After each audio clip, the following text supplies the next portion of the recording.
All right, the power rule. Now, back in the day, when I said, well, f of x equals x squared, find the first derivative of that. Okay? We used what was called the formula, which is the limit as h approaches 0 of f of x minus h plus minus, or f of x plus h minus f of x all over h to figure this out. Okay? This is the basic rule for finding a derivative. Okay? It's called the difference quotient. So, you would take x plus h squared minus x squared all over h. Find the first derivative of x squared. Well, we have to multiply this out. What's x plus h quantity squared?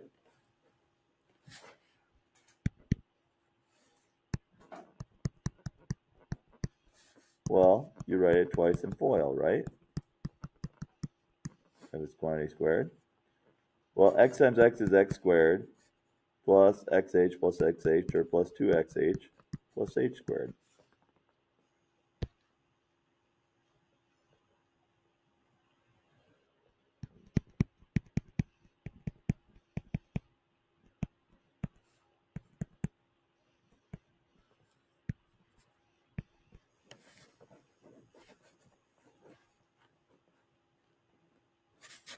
So the x squareds cancel, and I can take an h out of the top to get 2x plus h all over h. And then the h's cancel, so I get 2x plus h. So that's the limit as h approaches 0 of 2x plus h. Well, if we put the 0 in here, we get 2x. So the first derivative of x squared is 2x.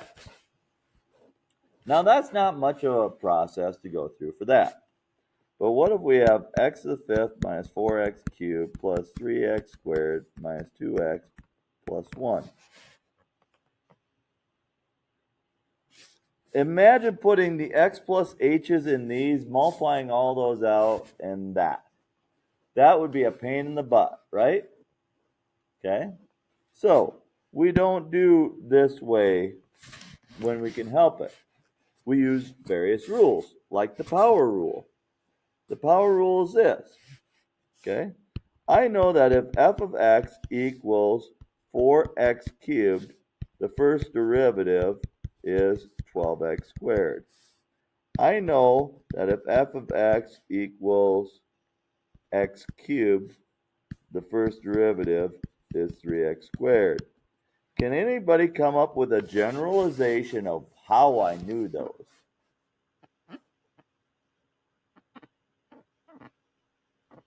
Grady.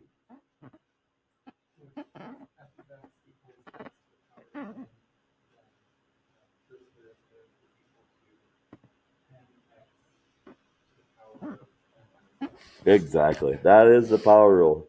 Grady just stated the power rule. F of x equals ax to the n power. So then the first derivative would be n ax to the n minus 1 power. So you take the power times the coefficient and then reduce the power by 1.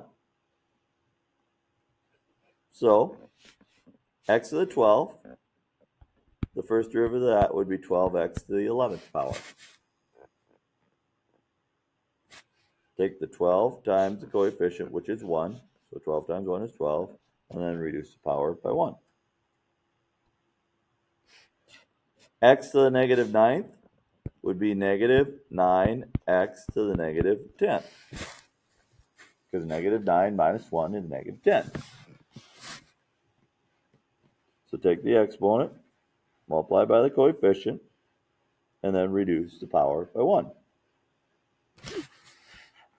The first derivative of h of x is negative 5x to the negative 6. Now, let's say they wanted you to find the value at 2. What is the slope at 2? That's what this question is asking, because the first derivative finds the slope. So what's the slope of 2? Well, you just slip the 2 in there. What's the negative power do to a variable? Puts it in the opposite place. So if this is in the numerator, then it's really 5 over x to 6, right? So if we put a 2 in there, this would be 5 over 2 to the 6th power, which would be 5 over 64. So 5/64 would be the slope at 2. But h to the negative 5th.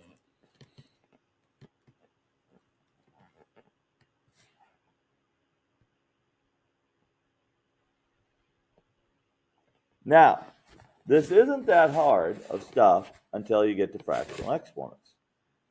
Then they make it a little harder.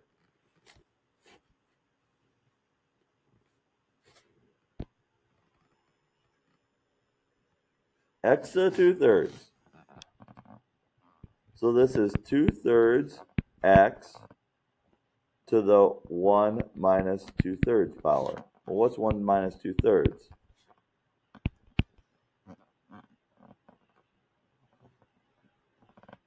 Or, 2/3 minus 1. Why did I write it as 1 minus 2/3? It's 2/3 minus 1, which is negative 1/3. Now, Khan Academy might allow you to write it as a negative exponent, but sometimes you're told not to write it as a negative exponent, so it'd be 2 over 3x to the 1/3. Okay? So 2/3 x to the negative 1/3 is the same as 2 over 3x to the 1/3. X to the 1/4. The first derivative of that would be 1/4 x. What's 1/4 minus 1?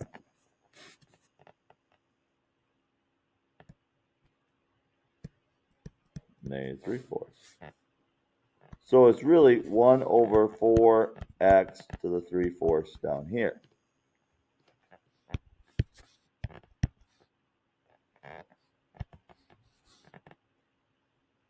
The 3/4 power is the number cubed, and then you take the 4th root of it. Or, even simpler yet, for this problem, you take the 4th root of this, and then you cube it. The 4th root of 16, what times what times what times what makes 16? Well, it's 2.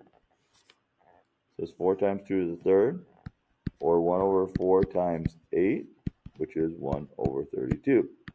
Now, Miles likes taking shortcuts whenever possible. So what Miles would probably do is, on his calculator, he would type 1/4 times in his calculator. Of course, when I try to scratch that out, it doesn't work. So you take 1/4 parentheses 16 parentheses caret to the negative 3/4, and it would give him a decimal. And then he'd say, calculator, change the fraction, or change it to a fraction, please, and then he'd give him 1 over 32. Okay? So, fractional exponents make things a little bit tougher, but for the most part,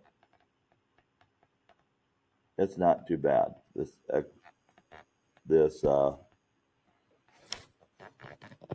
power rule. All right, so if we take the derivative of two things, you take the derivative of the first, derivative of the second, the derivative of negative 3x, the derivative of 11, he said was 0. Okay, because let's look at that. 11 is the same as 11x to the 0 power, because what's anything to the 0 power? 1, right? So it's like 11x to the 0 power. So if we do the power rule to this, it's 0 times 11x to the negative first. Well, 0 times anything is 0. So if you have a constant term, it's always, first derivative is always going to be 0 if we follow the power rule. Okay, what's the first derivative of 3x? Negative 3x? Well, it's negative 3 times the derivative of x.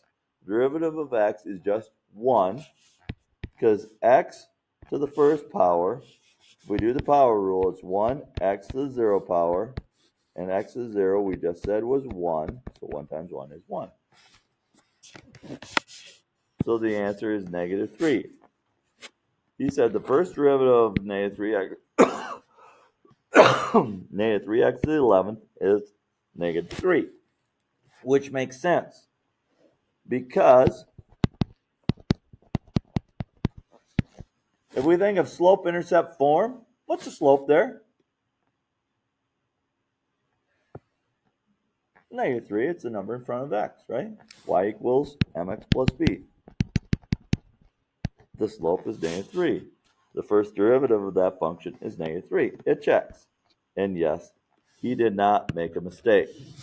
But Connor, I'm thinking Connor made a mistake. So if you take the derivative of this, you take the derivative of each part. What's the derivative of 5? 0. That should have been 0. He made a mistake right there. So he made a mistake on step 2. Jasper, let's see if Jasper made a mistake. So take the derivative of each part. The derivative of 6 is 0. Did that run right? Derivative of negative 9x. So he said take the derivative of negative 9 and take the derivative of x. No, you don't take the derivative of negative 9. You just take the derivative of x. Okay, so it's negative 9 times the derivative of x. So this first part was wrong. So step 3 is wrong. Okay, using a table of values. So evaluate the derivative of 4 times g of x plus h of x minus 8 at negative 2. Okay? Well, we're taking the derivative of this at negative 2. So it's 4 times the first derivative of g plus the first derivative of h. And the first derivative of 8 disappears, so we don't even worry about that. Well, the first derivative at g, we're told is negative 5, so it's 4 times negative 5 plus 7. Or negative 20 plus 7, which is negative 13. If we do the same thing to this one, 3 times the first derivative of x plus 2, or minus 2,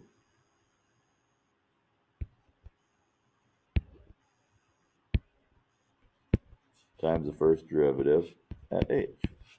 And then 6 just disappears. So it's 3 times 5 minus 2 times negative 6, which is 15 plus 12, which is 27. Okay? So that's what we're doing today in our sections with dealing with the power rule. Yes.